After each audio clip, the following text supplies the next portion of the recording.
All right. Happy to see you. Happy Thanksgiving to you and to everyone who might be listening to this recording. I hope that you'll have a most joyous time. We were on ACIM Talks last night. We were discussing various plans for Thanksgiving, right? Joan and Ron and oh, I don't know, Dee was there and the whole group from Monday.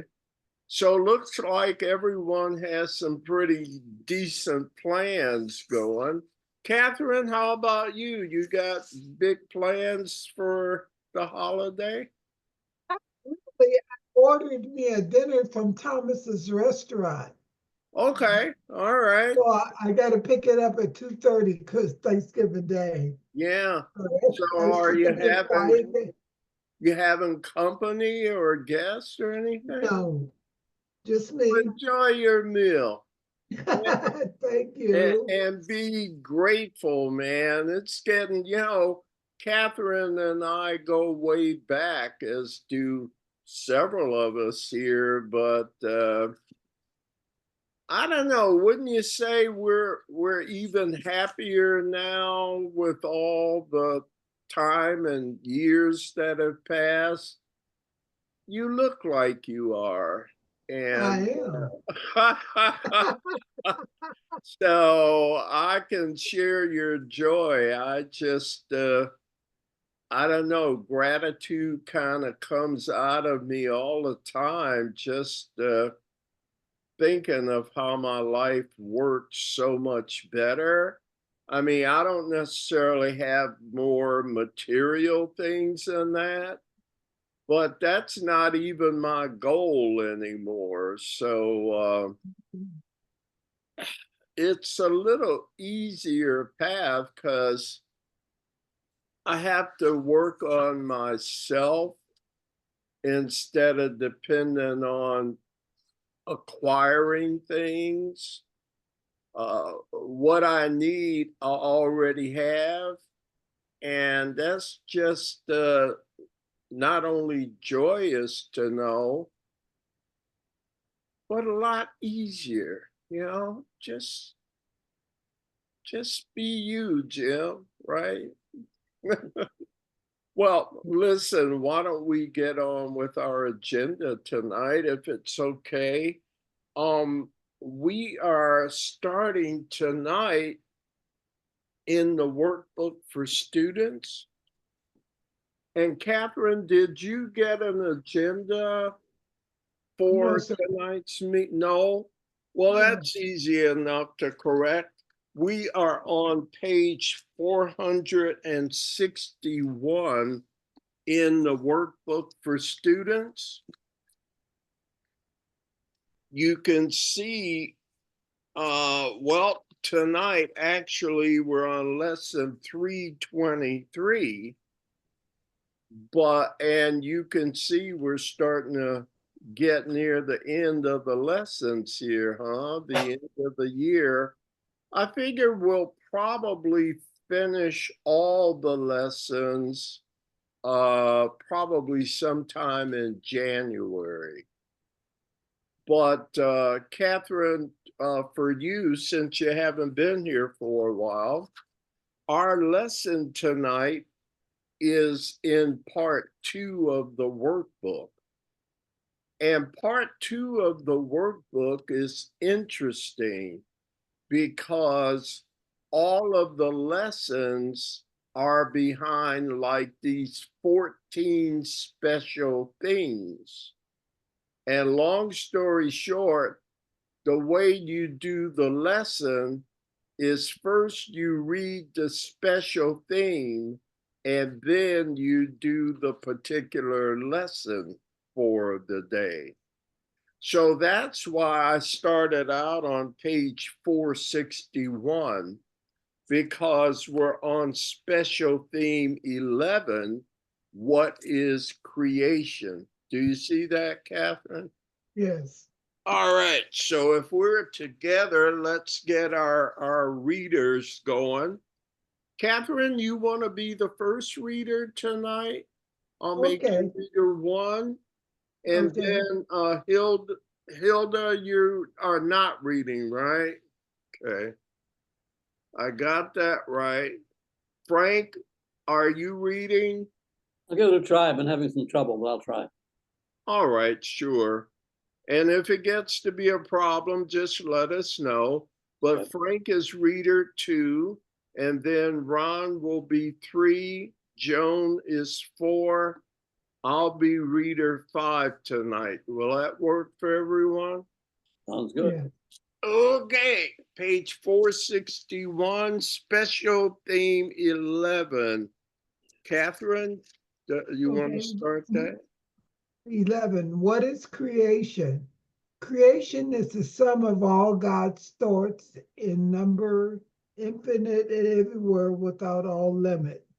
Only love creates, and only love itself, and only like itself. Mm-hmm. There was no time when all that it created was not there, nor will there be a time when anything that it created suffers any loss. Forever and forever are God's thoughts exactly as they were and as they are, unchanged through time and after after time is done. Thanks, Catherine. Let's do the next paragraph. Can I get Frank to read that one? Okay. God's thoughts are given all the power that their own creator has, or he would add to love by his extension. Thus, his son shares in creation and must therefore share power to create what God is willed to be forever. One will still be God, one will still be one when time is over and will not be changed throughout the course of time, remaining as it was before the thought of time began. All right. We haven't been through this one together yet. You know, some of the special themes fall so that the same theme comes up like 2 weeks in a row for us. I think this is the first time we've been through this one together. Um, what are you seeing in the first couple of paragraphs from a study standpoint? Does it sound true? Yes. What's so? What is creation again? It's The the sum of sum all of God's God. thoughts. I'm sorry, go ahead, Frank. Frank, go ahead again. She was Sum of all God's thoughts. okay. It's infinite, infinite. The sum of all God is and all thoughts. All right. So first you're saying that creation is a mental thing. Yes. Where does it say about physical in what we've read so far? Have we gotten to physical yet? No. Okay. The other interesting thing I found was in sentence 2 in paragraph 1, only love creates. Let's stop there. Surprising. So, what else is there in all of creation? What else is there?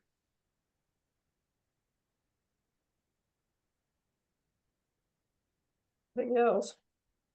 Just If creation is only love, it says only love creates and only like itself.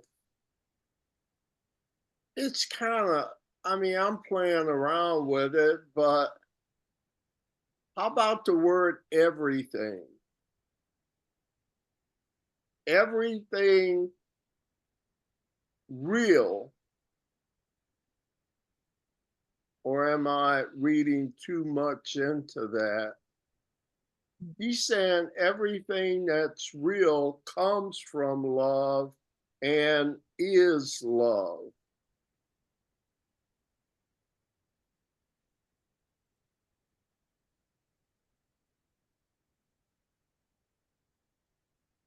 So what's your ego debate about that?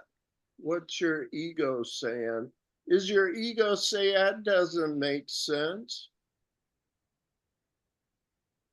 Well, the ego does not want that to be true. Hey. But is it questioning it? Is it saying, well, listen, Jim, before I answer, let me kind of give me a few seconds to think about it, right? Okay. To debate it before I respond, right? Right. And that's the natural way of things. I mean, you can't fault me for that. That's very natural, isn't it? Yes. And yet this is saying, no, it's not. I think the difficulty is by using the word creation, to me anyways, it implies that there's a beginning of something, yet there really is no beginning. And I think that's the conundrum that is really hard for the ego to fathom, to say that No. even though you say there's a creation, but yet it was always there, so it can't be created because it is already created.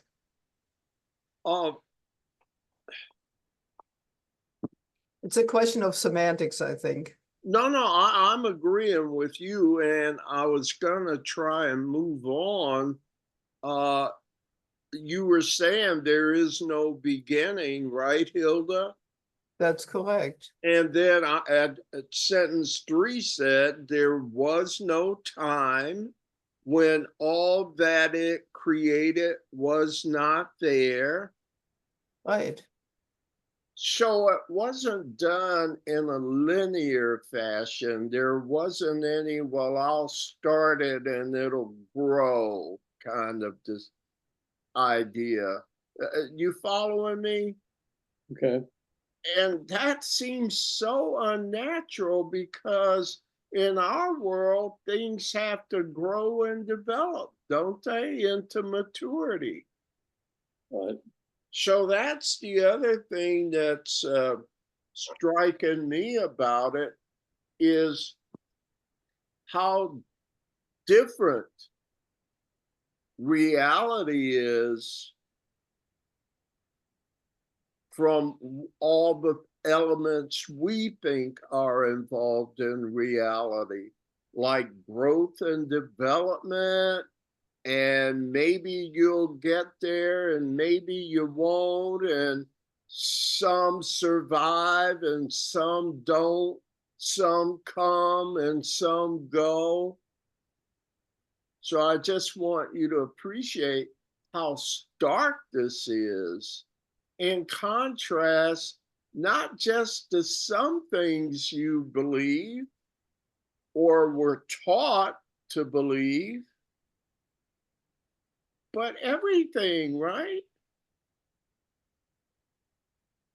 So the thing to me that I had to take in over the years is the totality of what is, because it says it's unalterable.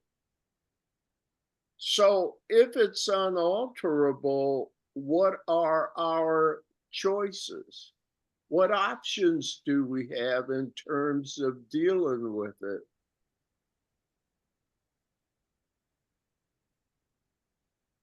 I don't think we have a choice. I don't see another option. I think of Genesis talk about in the beginning. Well, in the beginning, there wasn't a beginning. It always was. In the beginning, God. Right. And so to my old beliefs, this is sacrilege. And yet it doesn't seem like in this book, like it's trying to refute anything. It's more just saying, no, this is the way it is, very lovingly. Sorry, guys. This is the way it is. So here's the inevitability that's occurred to me. I just better get on board with it, because I can't change it. What's your ego saying to you about this? Jim, these thoughts of God that it mentions, is that us? Are we thoughts of God? If you're part of everything. Mhm. So what you say though, Joan, brings up another idea. It says the sum of God, all God's thoughts in number infinite. Why did you think we were special?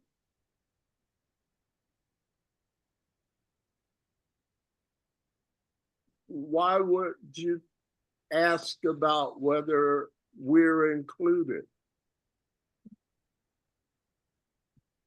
Joan, I'm asking. For discussion purposes. Why would you ask whether we're included in the sum of all God's thoughts? Well, I really believe that we are part of Okay. the So that's the felt answer. like I was making a statement more than asking a question.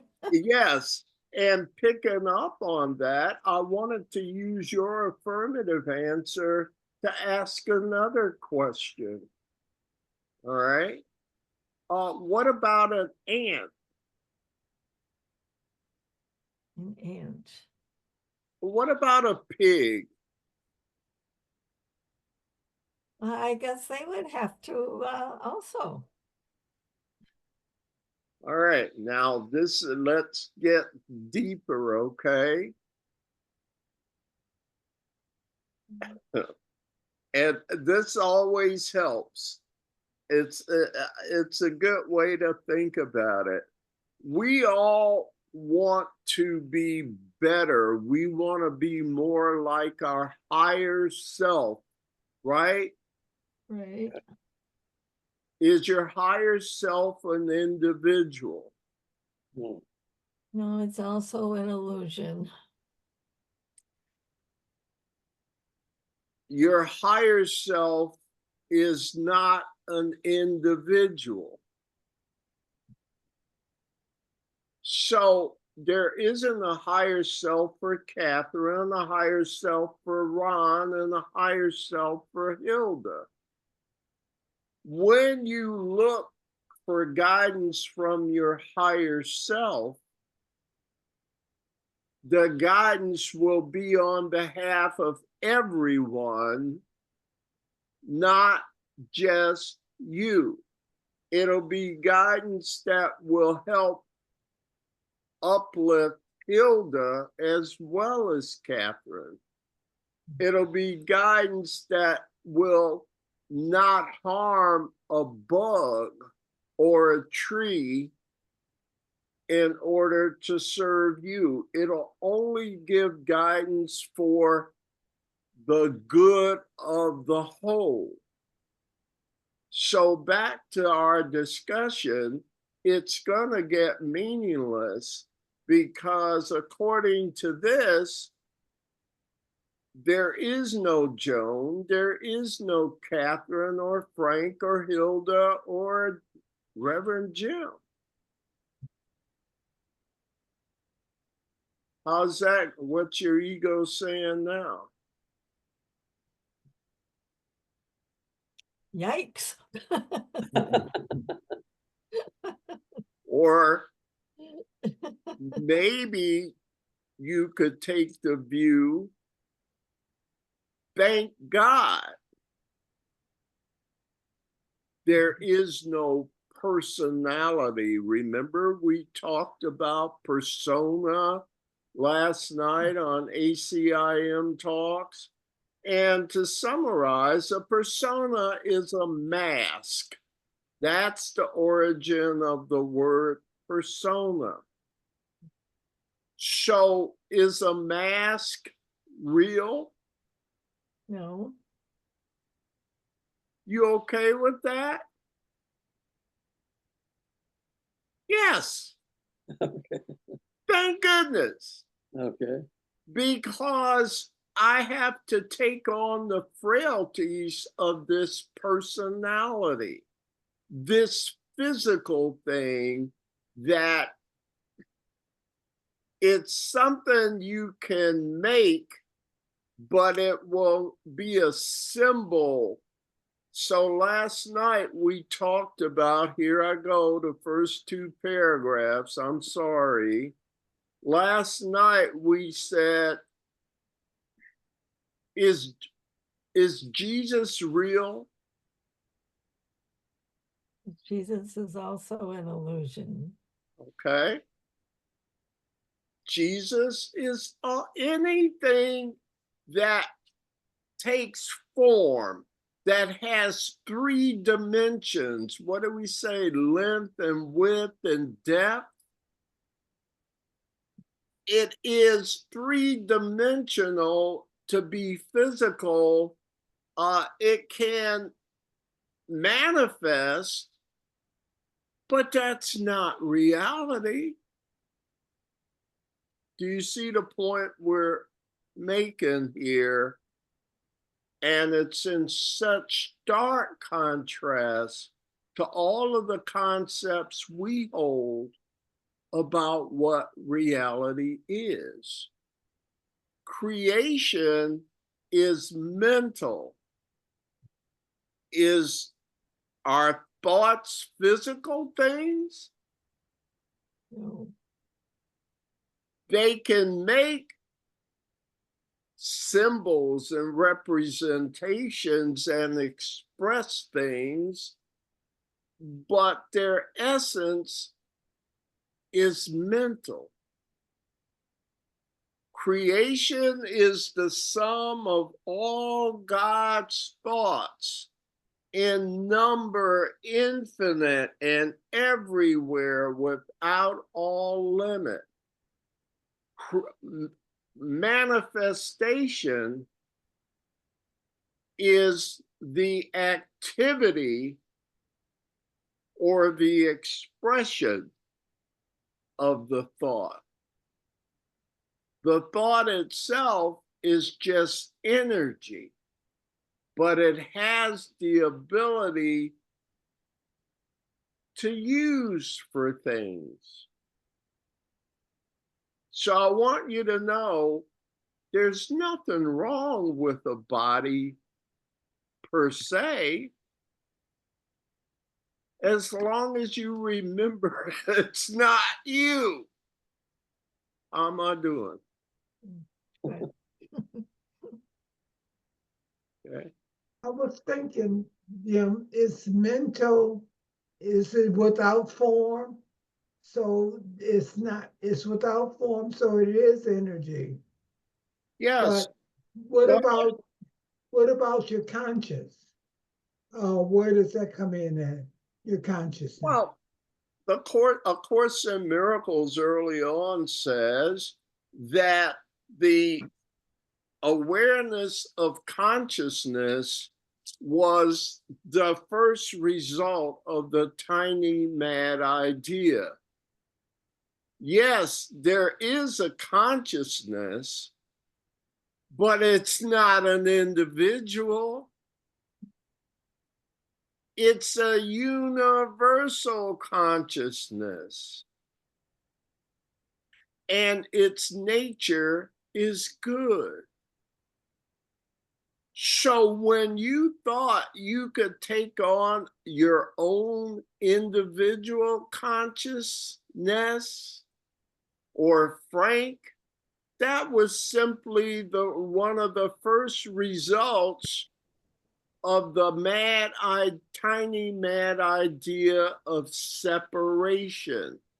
There is consciousness, but there isn't one for you alone.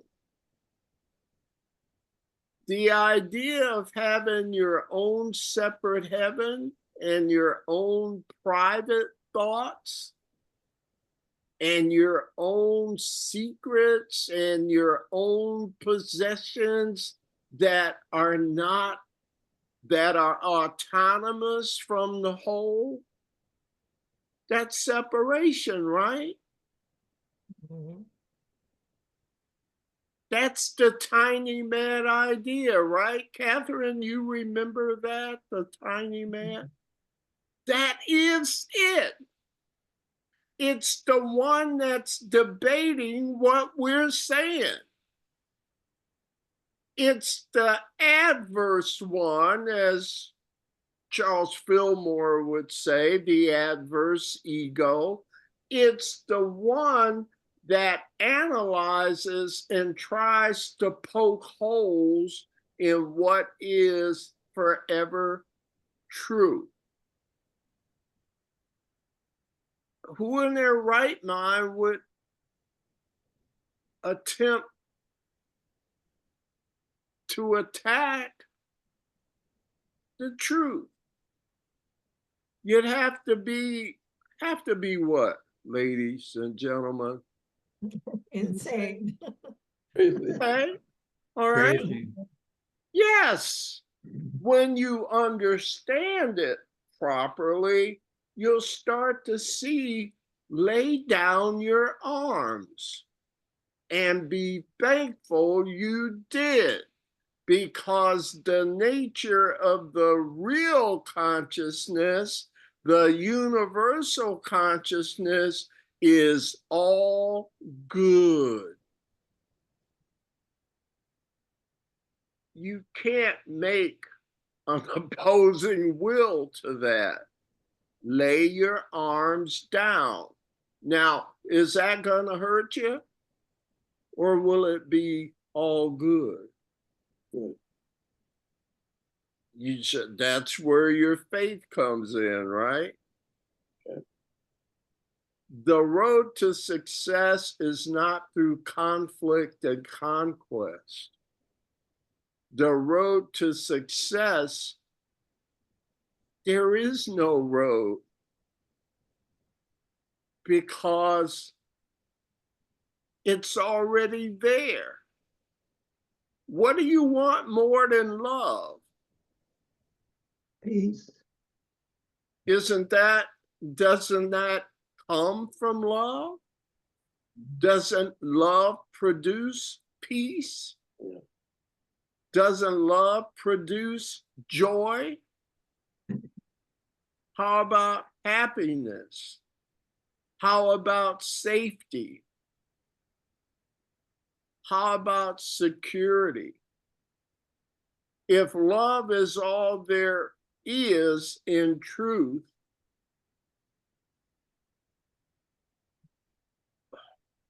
what can harm you? Lesson 244 says, I am in danger nowhere in the world.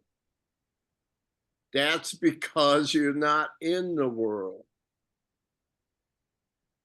Hilda always says, good old lesson 48, there is nothing to fear. And tonight we're telling you, or the course, we're trying to show you why. So if you buy that, another question's going to come up. Well, why am I here then? And why did I think I was this thing? I'll just leave it at this because we need to move on. But it's kind of like the major theme of my book, Earth School, why we think we're here. And the world is a lesson. It's an illusion that's meaningless except for one thing. It'll help you find out what you are by seeing what you're not. You like it here?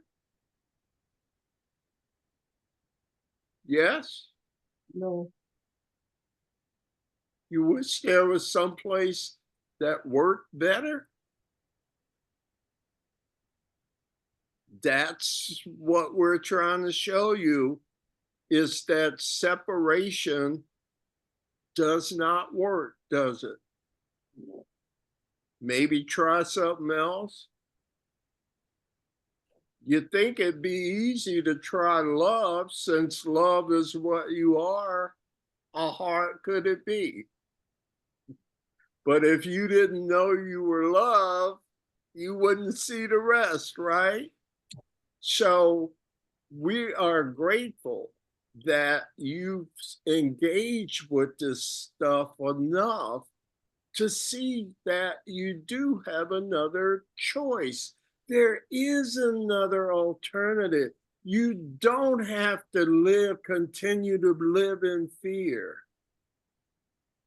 Let me teach you through the world how to get out of the world. Let me show you how to use the world as your way home. And the way to basically use the world is to work on restoring wholeness instead of separating. Learn to connect with your brothers and sisters instead of pushing them aside if they don't meet your expectations. Stop living from the ego, even in this world, and you'll see it makes you happier. All right, I more than did the 2-paragraph thing that's usually starts our sessions. You think we're good to move on? Yes. Was it worth the detour? Worth the detour. Yeah. Creation is the sum of all God's thoughts in number infinite and everywhere. By the way, where are God's thoughts? Just so we don't miss that big point. Where are all God's thoughts?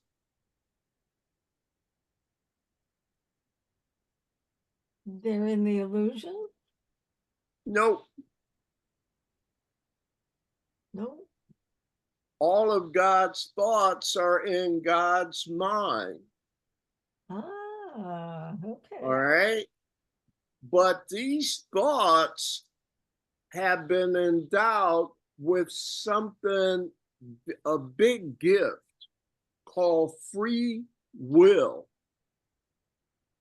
God lets his thoughts manifest and express with autonomy. Like, you know how some of the diamond got red and some blue and some green, and together they make a brilliant stone that a monocolor stone does not have.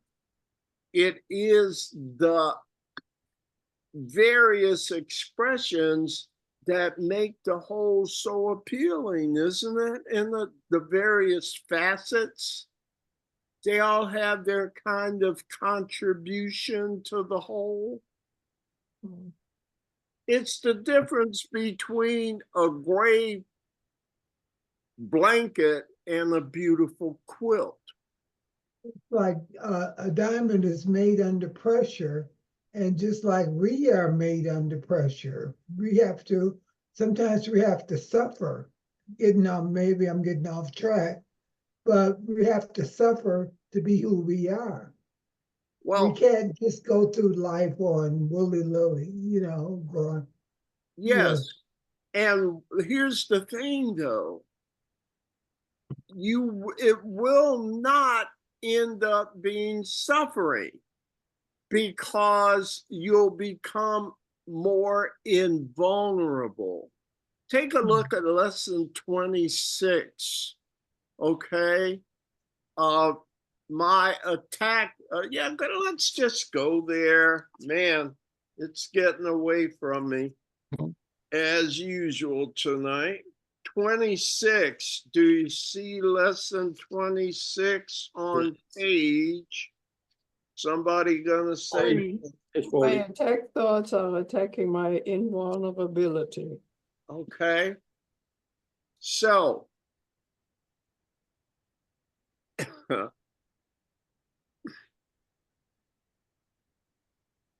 in the mind of God, you have the gift of being a creator, just like God.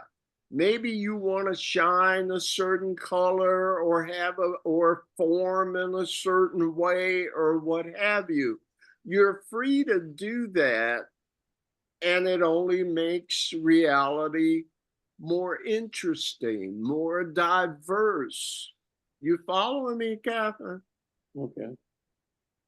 But here's the thing. God made you to be a loving thought like him, right? Okay. Him or her, just to give it a name. right. Not to waft off and do your own thing. Right. That won't work. Because what makes love work is its wholeness. So when you separate, you weaken, not it, but you. It's like a sunbeam. What has more power, the sun or a sunbeam? This goes back to our old Unity of Right. Livonia Chapel. Remember that sun Right. light in the back with the rays? So what has more power, my friends? The It's the sun same. or the rays of the sun? It's the same. It's the same as long as they stay connected in one accord. But what would you think of a sunbeam that desired to be its own sun and to separate from the source? How much power would it have then? None at all. None. That's what we've done. That's why it don't work here. So if you would like it to work, what should you do?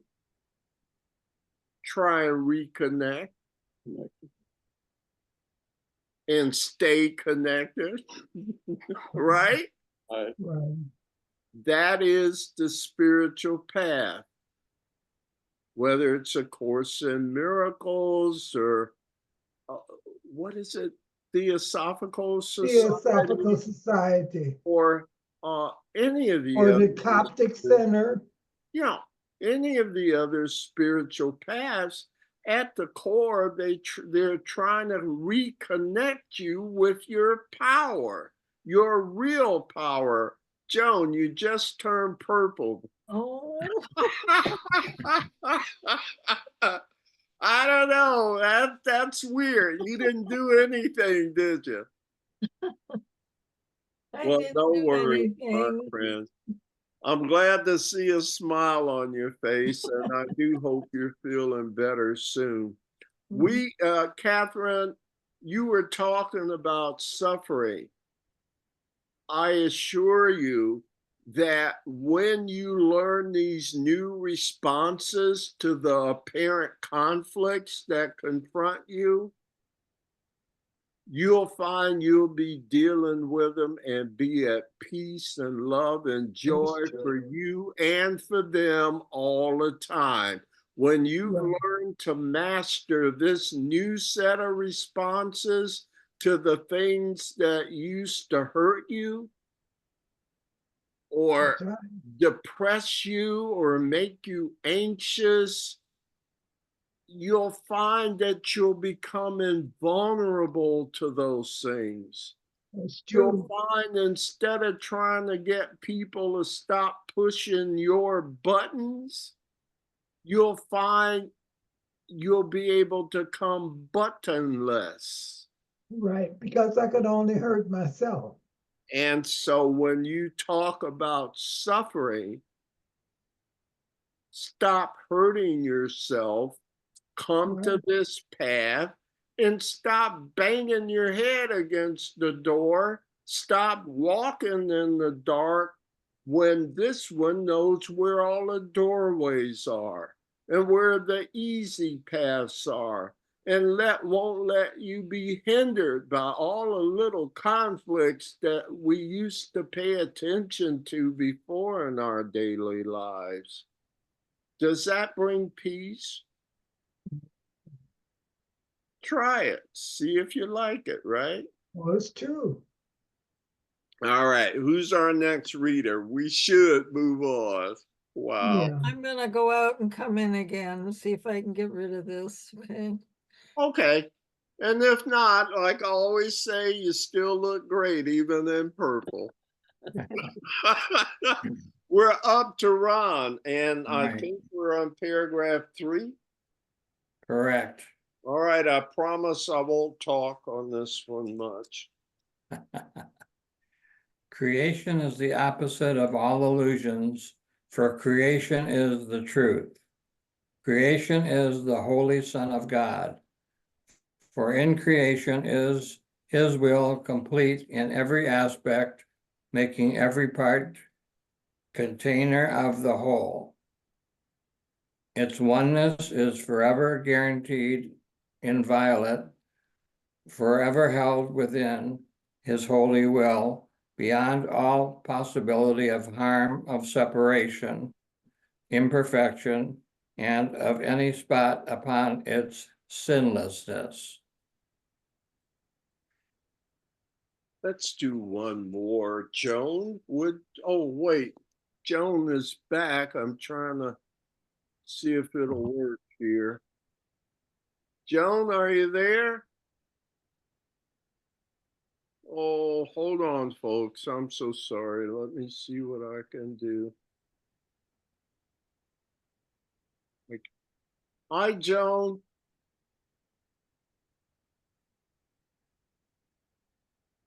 I guess she's gonna try it again. Anyhow, we're up. Want me to read? Sure, Catherine. Go ahead, dear. We are creation. Read the sons of God. We seem to be discreet and unaware of our eternal unity with Him. Yet back of all of our doubts, past all our fears, there's still a certainty. For love remains with all its thoughts. All its thoughts assure intimacy. For love remains with all its thoughts is sure Yeah. be it theirs. God is memory in our holy minds, which know that oneness and their unity with their Creator. Let our function be only to let this memory return, only to let God's will be done on earth, only to be restored to sanity, and to be what as God created us. All right. Forgive me. I was a little distracted. Looks like Joan is having some difficulties. Yes, I think. Um,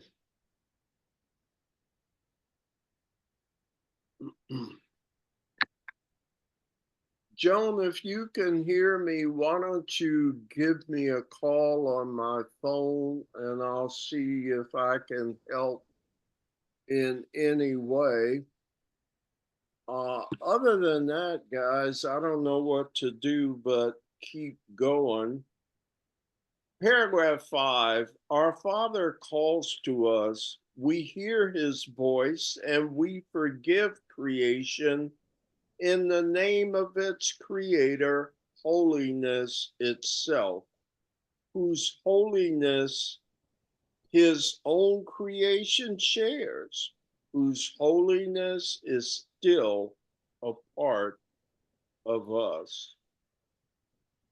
We're going to move to our lesson for tonight, but anything in paragraphs 4 or 5 that you all want to discuss?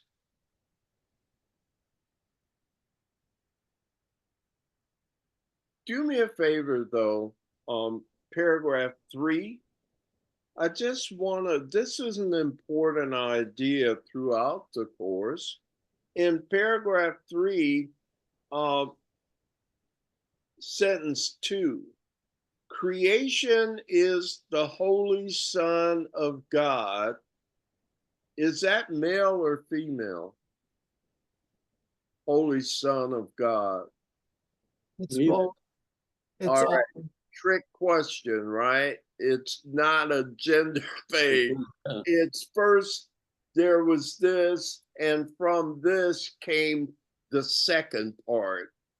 So it's like saying the first part we might call the Father, and the second part we might, in Christian language, call the Son. But it says, for in creation is his will complete in every aspect, making every part container of the whole. That's the one that I wanted to ask you about. Joan's on the phone here, and somebody say something about that, would you? Hey, Joan, you there? Oh, good. Hold on, folks. Yeah, what's the problem, Joan? You can't hear me apparently. I'm Okay. clicking the audio. Nothing is happening. Yeah, that's the same thing I'm experiencing trying to unmute you. But you can hear the program tonight? I can hear the program. I'll just listen, Jim, okay? All right, my friend. I'm so sorry. We should have stayed purple. All right. All right, dear. Bye-bye. All right. Every part a container of the whole. I want to make sure we're clear on that, what that means, so that you'll see that quite often in the course. Every part a container of the whole. That goes back to the sun and the sunbeam. Okay. But it follows the sun and sunbeam into the scenario where, let's say there were sunbeams that wanted to separate from the source and be their own suns. Well, if they had been able to do that, they would have been lost forever. Mhm. So they thought they could, but the Father knew they'd want to come back home. Does that sound like the parable of the prodigal son? Right. So here's what the Father or the Son did for the wayward sunbeam. For everyone that split, he made sure a part of him was still there. So when they got lost, they'd still have a part in them that could help them get out of the mess. So the strategy was, when you had the audacity to think you could break off, I made sure I still cared for you by making my mind a part of every individual mind. So do you see why we have two minds? Like there are two people in our head talking to us? Mhm. Remember the Dennis the Menace example? Sure, he had a little devil on his shoulder. Y'all remember that? You old enough to Right. remember, right? But he could not help but also have the little angel. Because even in the waywardness, God made sure his voice was still there. It's like putting water. Huh? I noticed, I was just thinking it's like putting water in a glass and putting water in a cup. It's still water. Yeah. And so no matter what form or shape or whatever it took, it was made sure that a part of the original was still there. It was a voice that could not be destroyed. Every part still contains a part of the whole. Do you see why he's saying every part is a container of the whole? That's why you have two voices. You wanted to have just your own, but the Creator made sure you couldn't run completely away from reality. Okay? So you notice how you're listening to that still quiet voice more and more? Mhm. Yeah. That's the one. That's the higher self. That's the remnant.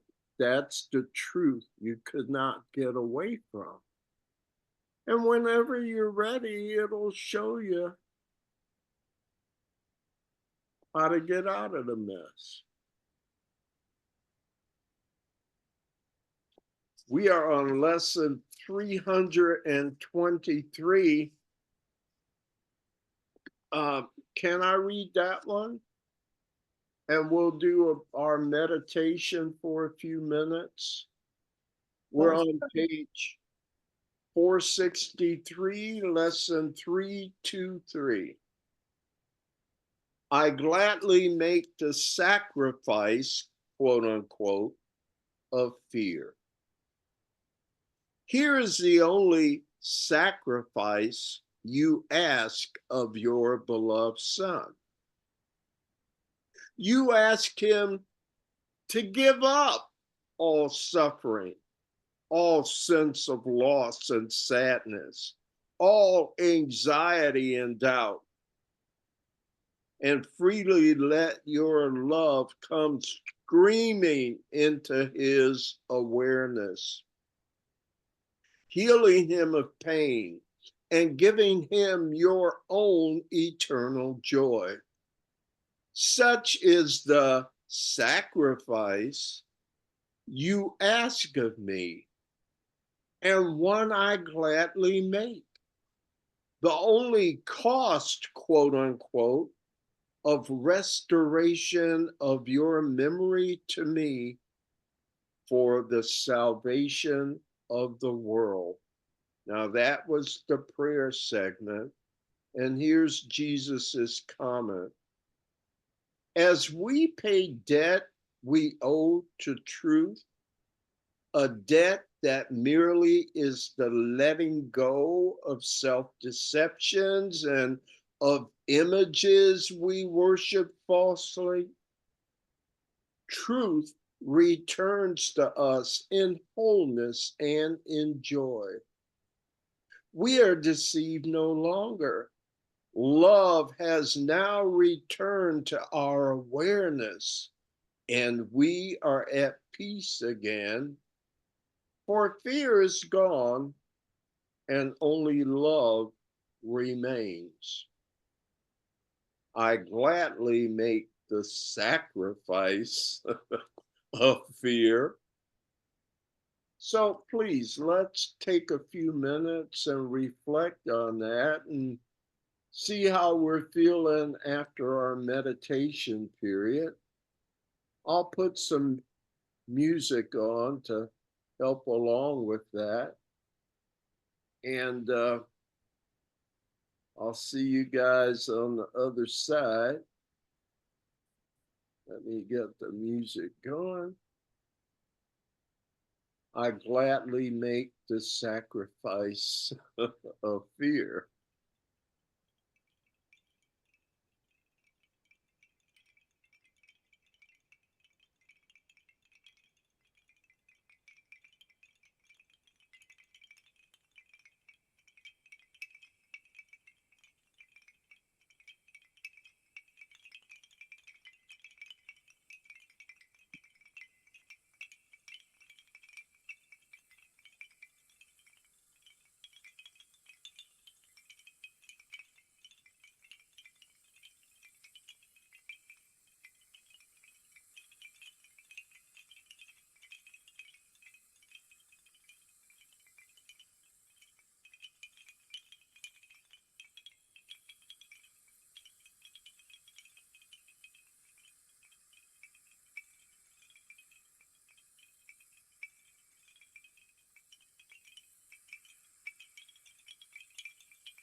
I will gladly make the sacrifice of fear.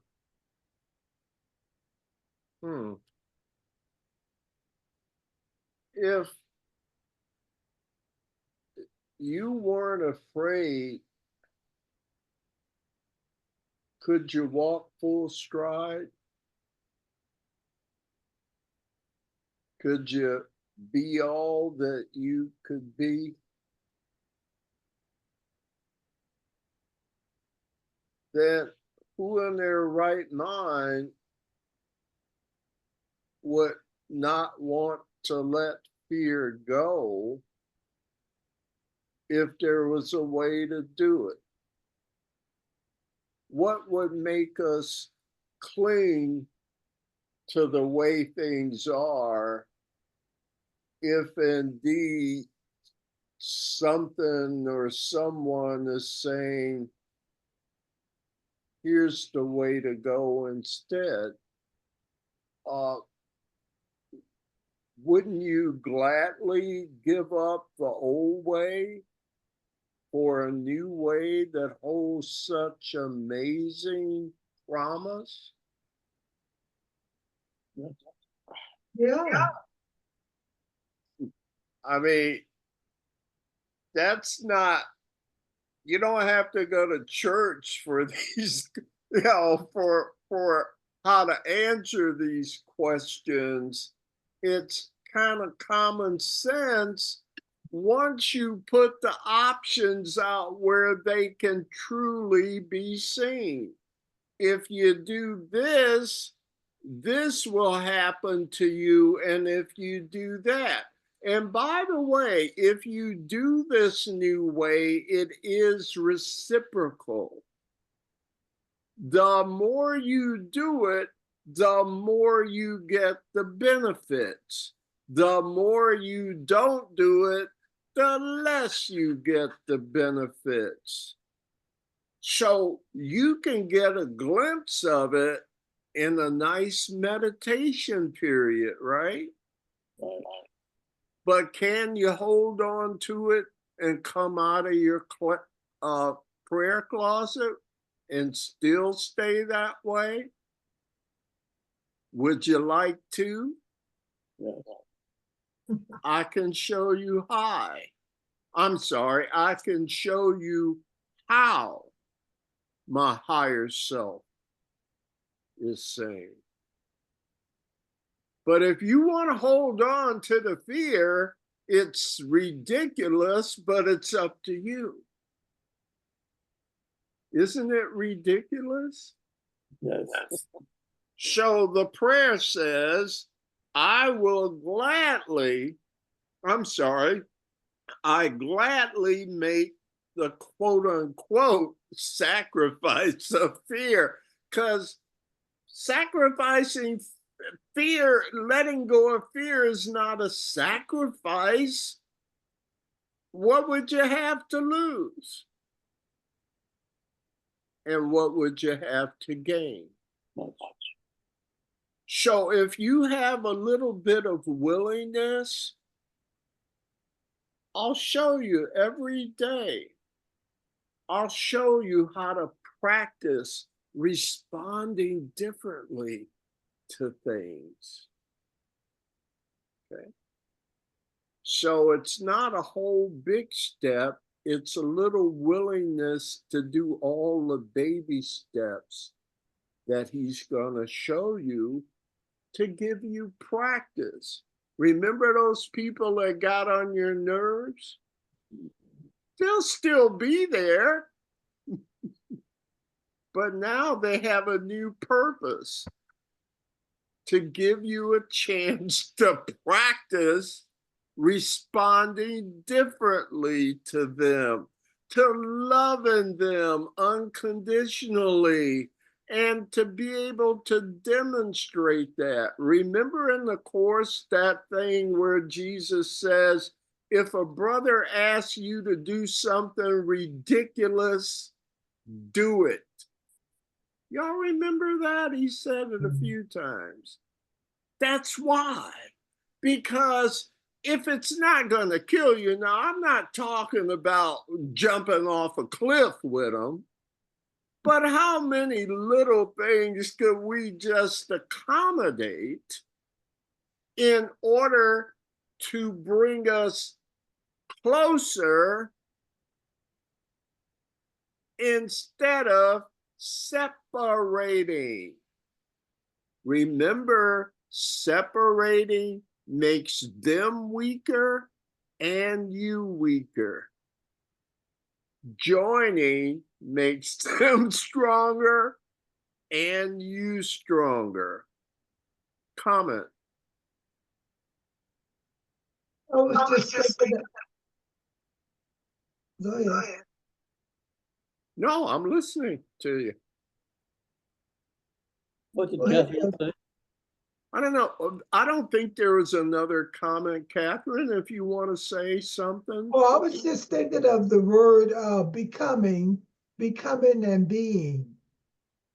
You know, you become and then you be.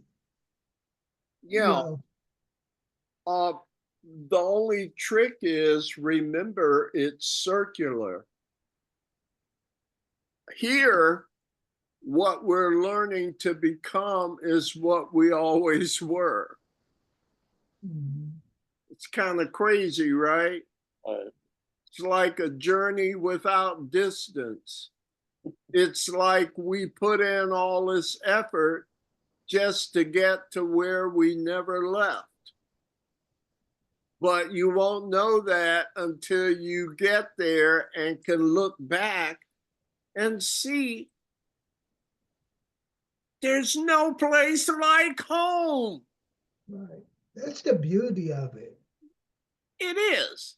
Right. And so it's a journey where you learn where home is of your own volition, not because somebody told you that that's true, but you saw it for yourself because you got a chance to indulge in real time in this tiny, mad idea of separation.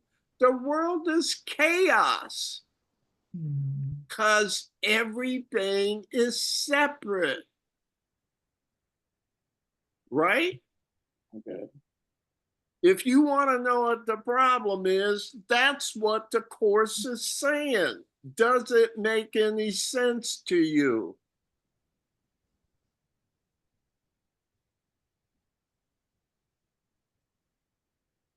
Hello? Where'd everybody go? I mean, does that make sense to you or no? Yeah. Yes, it does. Does it make as much sense as what the world has taught you? Yeah. Maybe more. Yeah. Would you be willing to give it a try? Sure. Would That's you true. be willing to give it a serious try? That's right. Surrender to it all. All right. I gladly make the sacrifice of fear. Let's touch base before we leave tonight with the second to the last reading in the manual for teachers, in the body of it anyway. And that's on page 68 in the manual for teachers. Now, that's the last title that is a question mark, okay? 28 questions. After that, I doubt we'll get to it tonight, but 29 is kind of the epilogue to the manual for teachers. It's called As for the Rest on page 70. But tonight we're on the previous one. What is the resurrection? Is everyone there on that Yeah. page 68? So I'm showing maybe Catherine again. Okay, please? I'm having problems seeing, so bear with me. Would you like to pass or you want to try? I can deal with it. I can try it. All right, dear. Don't mind. No. Very simply, the resurrection is the overcoming or no, let somebody else do it. All right, who's next here? I'm showing Frank. Frank, start over at the beginning, would you? Very simply, the resurrection is the overcoming of surmounting of death. It is a reawakening or rebirth, a change of mind about the meaning of the world. It is the acceptance of the Holy Spirit's interpretation of the world's purpose, the acceptance of the atonement for oneself. It is the end of dreams of misery and the glad awareness of the Holy Spirit's final dream. It is the recognition of the gifts of God. It is a dream in which the body functions perfectly, having no function except communication. It is the lesson in which learning ends, for it is consummated and surpassed with this. It is the invitation to God to take his final step. It is the relinquishment of all other purposes, all other interests, all other wishes, and all other concerns. It is a single desire of the Son or the Father. Wow.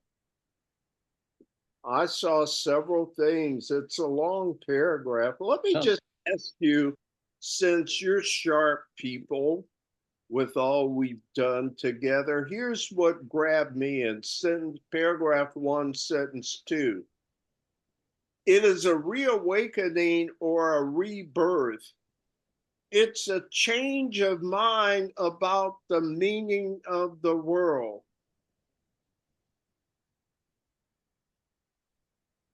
You mean the resurrection doesn't mean that folks jump up out of their graves? It doesn't mean death. It means continuation. It's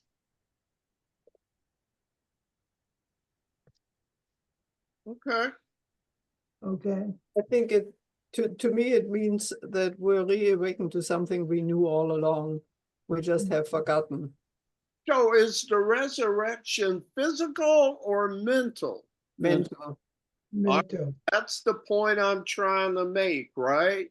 Right. And then sentence 3, it is the acceptance of the Holy Spirit's interpretation of the world's purpose. What is the Holy Spirit's interpretation of the world's purpose? The acceptance of the atonement for oneself. Well, to me, that's just the second part of what the world's purpose is. But help me out fundamentally so we all understand what is the Holy Spirit's interpretation of the world's purpose, which is the same as the acceptance of the atonement for oneself. What is that? What is the Holy Spirit's purpose for the world? Our purpose is to find out to discover who we really are. Rediscover. So you made it for the tiny mad idea to separate, and each would have their own separate heavens. That was our purpose where the ego was formed. But when we are willing and accept the Holy Spirit's purpose, which is to show us, to give us the sadhanas, the practices, the various tools to practice getting out of this mess. See, in time, practice makes perfect. So, how many times did you come up against adversity and the response was fear? Many. The Holy Spirit is going to use the same thing you made to teach you how to respond to it with love. Would that bring you peace? Yes. You don't know till you really try it, though, right? Right. You believe it, that's where the willingness comes from, but it will demonstrate itself to you the more that you practice it. So don't use the world to complain against, to get away from, to fear. Use it as a place to practice being loving. It's like building a muscle. You can't go to the gym one day and expect a perfect body. It's exactly the same in this realm. It is using the concepts and principles of the world, but not for your purposes, but for the purposes now of being a practice environment. Remember, the Course says the purpose of time has been transformed. You made it as a result of a limiting device called separation. The Holy Spirit will use time to teach you that there is no time. There was no time when you weren't a thought of God, nothing else. But you have to accept that for yourself. And that's where, was it Joan that talked about acceptance of the atonement is the way to go about it. You have to do this yourself. You can't try and teach others about it without being able to do it for yourself. And if you do it for yourself, you won't really have to teach others. They'll see it in you. They'll be convinced by your demonstration that there is a more loving, peaceful, joyous way to live in all situations. Yeah. Anyhow, and then the last thing is down in sentence 8. It is the invitation to God to take his final step. There's that term again. Who wants to tell me about that? And we'll start wrapping up for tonight. Tell me about God's final step. And don't act like we haven't talked about it before. Don't make me have to pick on people now. Come on. I'm just thinking that these words came to me somewhere at the end of the course. It says, forget this world, forget this course, and come with holy empty hands into your God. Lesson 189. Um, Anyhow, go ahead, Jeff. yeah, just Don't let me interrupt your train of thought. Go right ahead. well, it seems like when we do our work and we finally discover who we really are, God will just take our hand and lead us. Well, absolutely. But I want to make sure we focus on the process of how this comes about. The atonement is the correction of errors in thinking. Errors in thinking are important because thoughts create or make stuff, don't they? They're alive. They're expressions of a living.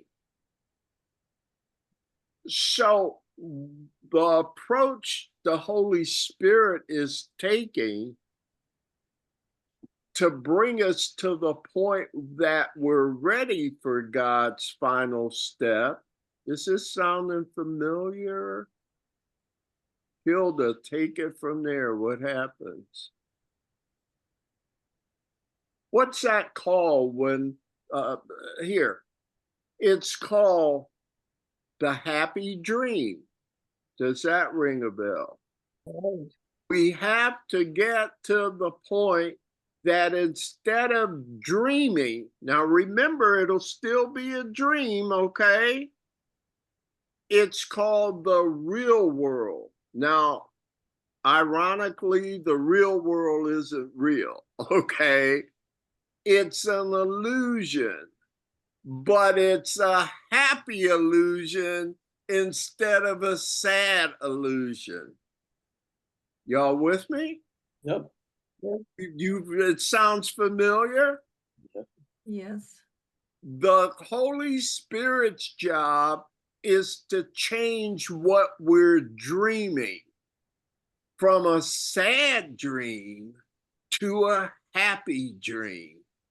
And that's what you'll experience, is this happiness and joy when you learn to let your grievances go, when you learn to not be picked on or attacked by others, when you stop seeing them as attackers and you respond as if you know what they really are, even when they don't. What difference does it matter what they think they are? It's about as much difference as what you used to think you were. So don't get caught up in that, right? An illusion is an illusion is an illusion. But if you learn to do that even in an illusion, you're on your way to dreaming differently. And a different dream is the benchmark where the Holy Spirit's work is done. Now what happens? We're there. Everybody's dreaming a happy dream instead of a sad one. Now what can happen?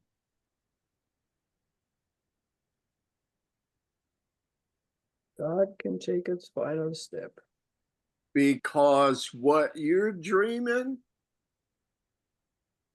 God won't have to attack you to save you. You're already dreaming the same thing that's true. Do you see there's no conflict between what you're dreaming and what reality is? Now, how easily is the gate of heaven open? The happy dream, and I'm going to stop here. The happy dream brings us to heaven's gate. You following me? Okay. So God can simply open the door. There's no conflict, right? Right. So he says, come on in. I've been waiting on you a long time. Actually, there was no time. And you'll just laugh and say, I had a bad dream. Thank God it was only a dream. The world was a dream. How are we doing tonight? Good. Great. All right. Once again, I think I'm choosing hopefully quality over quantity. We did not finish this reading, which is number 28, What is the Resurrection? Even more, we didn't get to ask for the rest, but I hope you'll do the best you can with these over the rest of this week, because next week we will start the supplement to the manual for teachers. And it starts on page 77 with an introduction. Now, what we're being introduced to is a section called clarification of terms. Do y'all see it? Yeah.